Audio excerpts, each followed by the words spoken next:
our mentor team. They were a ton of help in helping us get our presentation together and giving us lots of great advice. So I really want to thank them. They've been awesome. All right. Some of you guys may have seen my pitch yesterday. I'm a father of 5 kids. My co-founder, Eric Vance, is a father of 6 kids. So we definitely are worried about what our kids are doing online. Let's start with telling you guys a story.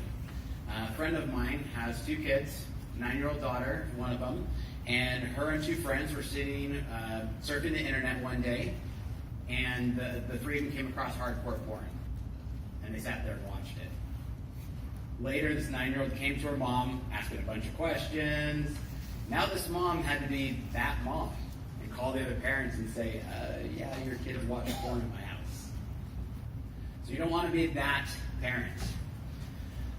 This is, as I discussed yesterday, the number of devices connected to the internet in my house. Now again, I'm a bit above average, but the average household we found is 17 devices connected to the internet. And this is growing by 20% year over year. Samsung says that by 2020, every single device they ship will be connected to the internet. This is good. We're seeing an explosion of devices connected to the internet. This problem is only growing. And how do we as parents manage that? And that's why we came up with the CleanRouter. This filters everything right at the source. It allows you to not worry about having to touch every single device in the house. Instead, anything that's connected to your home internet connection is going to get filtered.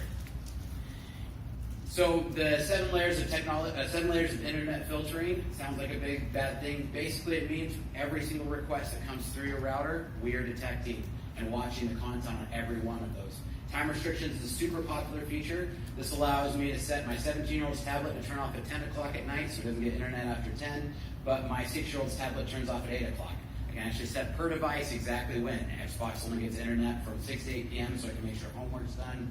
We get email reports that shows information by device so that they get an email report each night. They click on it, open up and see, oh, Billy was this, and this. Billy, why were you searching for Christopher Columbus? I'm doing a report, Dad. This gives you that kind of transparency, brings that communication, that control back to the parents.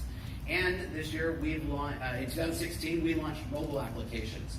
This is a screenshot of the parental control application. This allows you as a parent to be able to say, okay, Billy, your homework's not done, internet's off. Go to your homework right now. Or, shoot, we're gone, we left the babysitter at home, don't really want the internet while, somebody's unsupervised there, internet's off on the whole house, the switch on the top. This is a patent pending technology for how we actually communicate, a protocol we use to communicate between the apps and the router. This is a ginormous market. I don't know, like the video said, I don't know of any parent who's not worried about what their kids are doing online. There's over 28 million homes in the US with broadband internet and minors. This represents over $5 billion a year annual potential.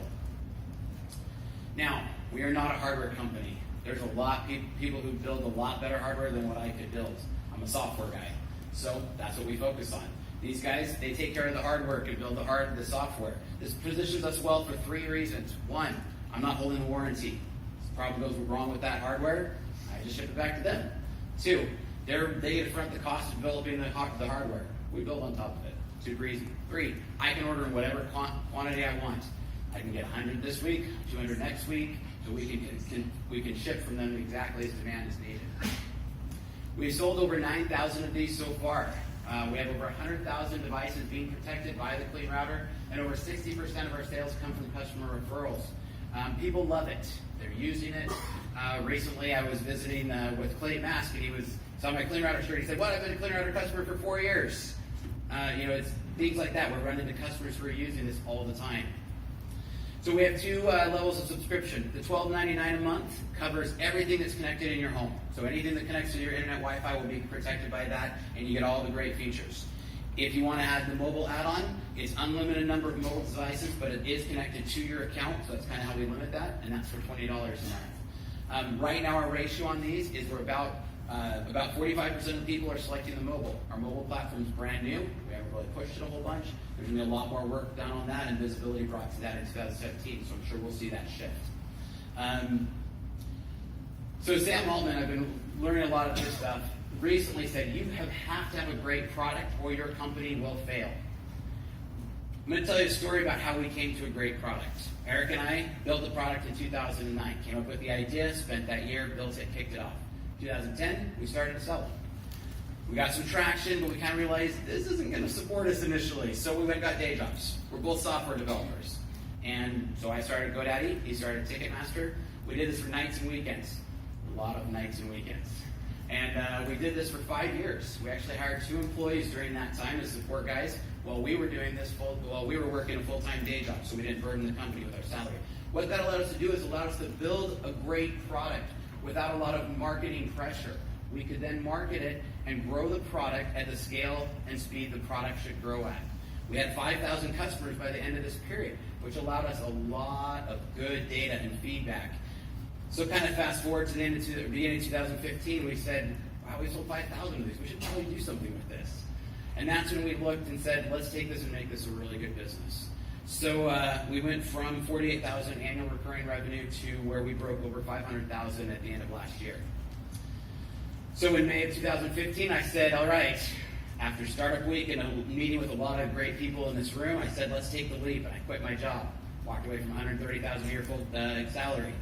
Said, let's go after this. We switched to a monthly subscription. Eric, I said, by January, I said, Eric, this is actually working. Let's go for this.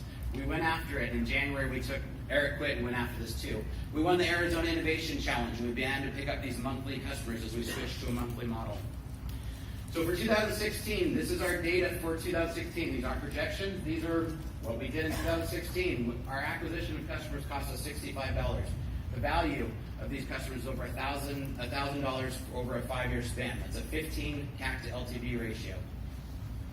So Eric and I are both software developers. We've worked together at various jobs for over 12 years, and we have a combined 30 years of development experience. So I think one of the guys up here this morning said, have to have a technical co-founder. We got 2 of them. So we have over 30 years of development of building great things. I worked on the domains team at GoDaddy. So when you bought a domain and needed registered, that's what I was working on. Eric worked at Ticketmaster, so you get your ticket scanned, you go to your concert, that's what he was working on. So now we have a team of 11 employees behind us as well to help support us. We have an awesome advisory team. Jared's here in the room, and we've got some other great guys who have helped us to scale and mold the company for what it should look like. Like I said, we've now built a team of 11 employees. This has been built purely off of bootstrap revenue. So we've grown the company over the time and over this just blood, sweat, and tears to build up this team. And now we have an awesome team, and we're about ready to take off. So ultimately, we have a proven track record. We got validated when we won the Arizona Innovation Challenge. We have a proven market. We know people are coming to buy the product. And we have a very mature product that's on its 4th major iteration now. And we are growing quickly. And we're an Arizona company that was founded here, and our employees are all here. Thank you.